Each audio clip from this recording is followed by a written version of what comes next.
مشاورتی جماعت میں شریک مہک کشادہ لیکن کھردری سی کرسی پر بیٹھا ہوا خود کو ایک ایسا مجرم تصور کر رہا تھا جیسے موت کی سزا دی جانے والی ہو۔ کمرہ خوب روشن تھا اور فضا میں مچھلی کے تیل کی بو چکرا رہی تھی۔ ایک بہت بڑے آتش دان میں آگ چل رہی تھی جس کے قریب متعدد خونخوار و جسیم کتے آنکھیں میچے سو رہے تھے۔ وہ کتے اسی نسل کے تھے جس کتے کو میں تاشیا کا دفاع کرتے ہوئے ہلاک کر چکا تھا۔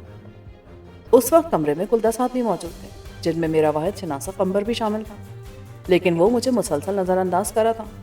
وہ 10 آدمی ایک لمبی میز کے گرد بیٹھے تھے۔ ٹھیک میرے سامنے کمرے کے گوشے میں ایک عمر رسیدہ قبروتی عورت بیٹھی تھی۔ اس کا جسم بھاری لبادے میں لپٹا ہوا تھا، چہرے پر سفید نقاب تھا۔ کمرے میں چکراتے ہوئے دھوئیں کی وجہ سے وہ بار بار کھانسنے لگتی تھی۔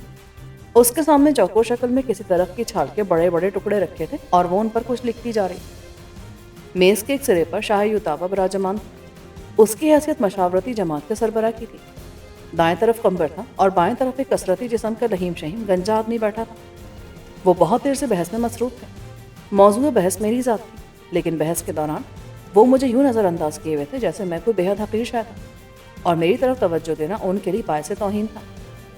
اس وقت وہی لہیم شہیم گنجا اپنے سر پر ہاتھ پھیرتے ہوئے کہہ رہا تھا، اس کا کہنا ہے یہ ایک دانشمند اور پیش بین ہے۔ اس کے خیال کے مطابق یہ ایک بہترین لڑاکا اور فن حرب کا ماہر ہے، لیکن میں کہتا ہوں کہ یہ کچھ اور بھی ہے۔ میں اسے سرخ شیطان کا بھیجا ہوا بہترین مخبر کہوں گا، لہٰذا اسے وہی سزا ملنی چاہیے جو ایک مخبر کی ہوتی ہے، یعنی سزائے موت۔ میں اس سلسلے میں شہزادی تاشیا کی بات ایک بار پھر دہراؤں گا۔ قمبر نے مداخلت کی کہ شہزادی تاشیا ہے جو اس کو دانشمند کہتی ہے۔ وہ قسم کھاتی ہے کہ اس شخص نے اسے ملکہ روبا کے آدمیوں سے بچایا ہے اور اس سلسلے میں خوفناک کتے کو بھی ہلاک کر ڈالا تھا۔ اس میں جھگڑے کی کیا بات ہے؟ ایک معمولی بات کو اتنا بڑھایا کیوں جا رہا ہے؟ میز کے دوسرے سرے پر بیٹھا ہوا ایک بھورے بالوں والا آدمی بول اٹھا، اس سلسلے میں ہمارے یہاں ایک رسم ہے، اسے کیوں نہیں آزما لیتے؟ آخری جملہ کہتے ہوئے اس نے شاہ یوتابا کی طرف دیکھا۔ اب مجھے اندازہ ہو چلا تھا کہ میری قسمت کا فیصلہ یوتابا ہی کے ہاتھوں میں ہے۔ وہی حرف آخر تھا۔ میں نے یوتابا کی طرف دیکھا۔ 40 کے پیٹے میں فربہی مائل، ایک سست اور آرام طلب شخص جس کی باریک لمبی مونچھیں اس کی تھوڑی تک لٹکی ہوئی تھیں، سر پر خود رکھا تھا جس پر تاج کے نمونے کی کندہ کاری کی گئی تھی۔ وہ آگے کو جھکا ہوا مسلسل پیے جا رہا تھا۔ بھورے بالوں والے نے اپنی بات ختم کی تو اس نے بولنا شروع کیا۔ یوتابا کا لب و لہجہ نسوانیت لیے ہوا تھا۔ وہ مؤخر الذکر کو مخاطب کرتے ہوئے بولا، جو کچھ تمہاری نظروں کے سامنے ہے بات اس سے کچھ آگے عبارت ہو۔ اگر تاشیا درمیان میں نہ ہوتی تو ہم اب تک اس شخص کو آزما چکے ہوتے یا اسے قبیلہ قبرود کے حوالے کر دیتے۔ معاملہ اتنا سہل نہیں ہے جتنا تم سمجھ رہے ہو۔ شہزادی تاشیا نے اس کی ذمہ داری لی ہے، وہ اس کی ضامن ہے۔ اگر دفتن وہ لہیم شہیم گنجا زور سے ہنس پڑا اور یوتابا کی بات کاٹتے ہوئے بولا، مانا کہ شہزادی تاشیا تمہاری امزاد ہے، لیکن اس کے سوا اور کیا ہے؟ اس کی وجہ سے اجنبیوں کے بارے میں قانون تو تبدیل نہیں کیا جا سکتا نا، اور پھر وہ ایک نوعمر اور ناتجربہ کار دوشیزہ ہے۔ وہ ان معاملات کے بارے میں کیا جانے؟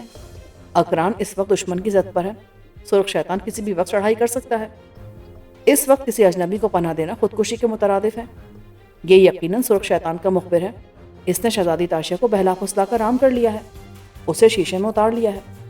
میں تو کہتا ہوں مزید بحث میں پڑے بغیر اسے فوراً مار ڈالنا چاہیے۔ یوتابا کا جسم ایک دم تن گیا اور سارا خون جیسے اس کے چہرے پر سمٹ آیا۔ اس نے گنجے کو شعلہ بار نظروں سے گھورا۔ تمہیں میری بات کاٹنے کی جرت کیسے ہوئی ہورسا؟ زبان کو لگام دو، کیا تم نہیں دیکھ رہے کہ کس سے مخاطب ہو؟ مجھے یہ دیکھ کر بڑی حیرت ہوئی کہ وہ اپنے بادشاہ کو اتنی ہی اہمیت دیتے ہیں۔